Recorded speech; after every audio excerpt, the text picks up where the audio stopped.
Ready? Ang tunay na lalaki, hindi naglalaro ng Barbie.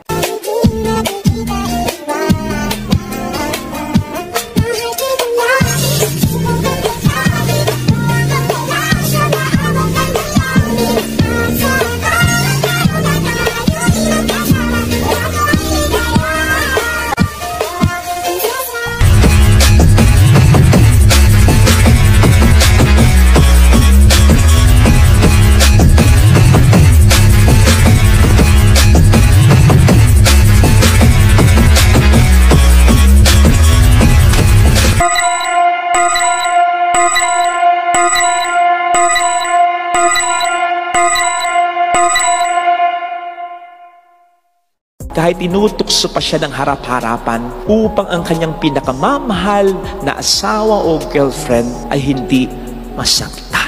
Ang tunay na lalaki, hindi naglalaro ng Barbie. Ang babae kasi, di ba? Pag nagsawa na, itatabi na lang yung Barbie, ipagpapalit sa ibang Barbie. Hindi ganon ang tunay na lalaki. Hindi siya nagtatapon ng babae, hindi naglalaro ng Barbie. Real talk.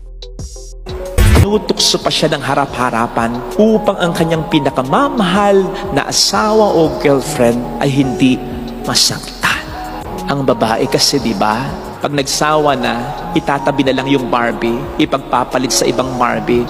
Hindi ganon ang tunay na lalaki. Hindi siya nagtatapon ng babae, hindi naglalaro ng Barbie. At ang gandang lalaki, forma ng tunay na lalaki, ay wala sa kanyang kagwapuhan o forma, kundi kung paano niya itrato ng maganda ang mga babae, lalong-lalo na ang mga babae na ipinagkatiwala ng Diyos sa Kanya, na pinili ng Diyos para sa Kanya.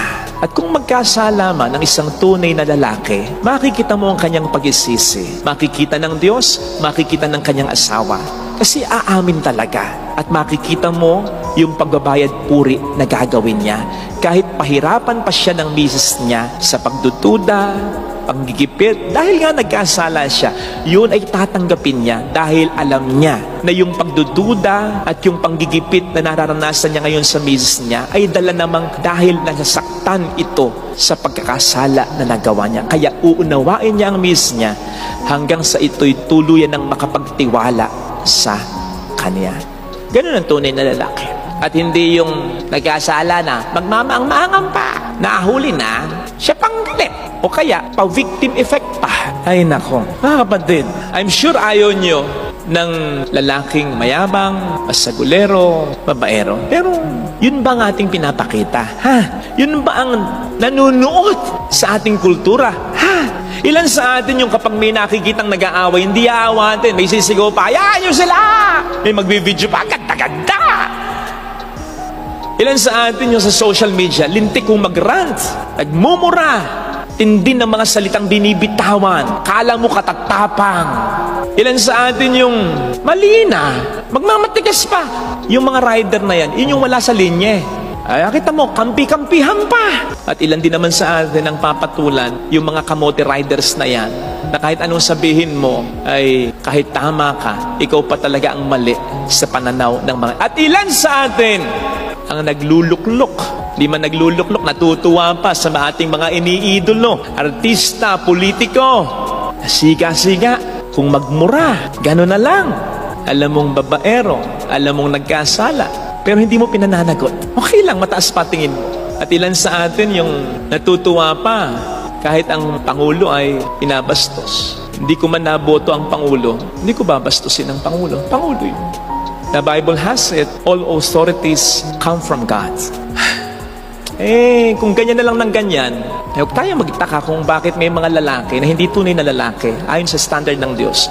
Kung ang chinicheer natin para sa kanila at kung ang kinukonsinti natin para sa kanila ay pagpapakalalaki ayon sa bulok na standard ng mundo. Tis-tis na lang tayo na mayroon tayong magulong bayan, magulong pamayanan, magulong tahanan. Yan naman ang gusto niyo eh. Sana mag-isip-isip tayo. Hindi ko kinakailangan sabihin sa inyo, kahit lalaki ako, na kung magpapakalalaki lamang ang mga lalaki sa standard ng Diyos, maraming marsosolve at maiwasang problema sa mundo. Ilan na yung Sa kumpisalan, ilan na yung mga babae, mga asawa, mga ginang, at mga anak na umiiyak dahil sa kalukuhan, kayabangan, kawalang katwiran, kasamaan, kawalang delakadesa ng kanilang mga lalaki sa buhay, ng kanilang asawa, ng kanilang ama. Ako, ilan na? Kaya nga nagugulat ako kapag may mga babae na sila ang problema. Kasi karaniwan, noon pa man, 17 years na akong pare. Halos lahat ng problemang narinig ko dahil sa isang mayabang, basagulero, walang modo, babaerong lalaki. Kaya sana ituwid natin ito. Let us call their attention. Huwag natin kukonsintihin. At kung kayo namang mga babae, patas naman tayo eh. Patas naman tayo sa mata ng Diyos. Ngayon, kung kayong mga babae ay mag-ahangad dahil sa tingin nyo hindi patas, huwag niyong gawin yung ginagawa ng mga lalaki na hindi tunay na pagpapakalalaki. Minsan kasi may nagsabi sa akin, oh, kung kayo nagloloko, kami rin magloloko. Tanga! Yung naglokong lalaki, hindi tunay na lalaki yon. So kung magloloko ka rin, hindi ka tunay na babae. Hindi ka tunay na tao. Hindi lahat ng laban nilalabanan. Yun ang tunay na pagpapakalalaki. Hindi bastos, yun ang tunay na pagpapakalalaki. Huwag niyong tularan sa lalaki yung hindi tunay na pagpapakalalaki sa mata ng Diyos. Sapagkat imbis na mataas, ibababa niyo lang yung sarili niyo. Come on, isip-isip tayo. Napakalaki ng dapat nating itama sa kultura nating mga Pilipino. Magpakatatag at magpakalalaki tayong lahat ayon sa standard ng Diyos. At maraming mga problemang maa-avoid at maaayos. Amen. Ang tunay na lalaki, hindi naglalaro ng Barbie. Sakit, no? Yung akala mong mahal ka, pero trip ka lang pala. He said, "Oh, huwag kang masanay sa akin ha. Iiwan din kita." Ganun dapat? Nahihiya ka pa eh.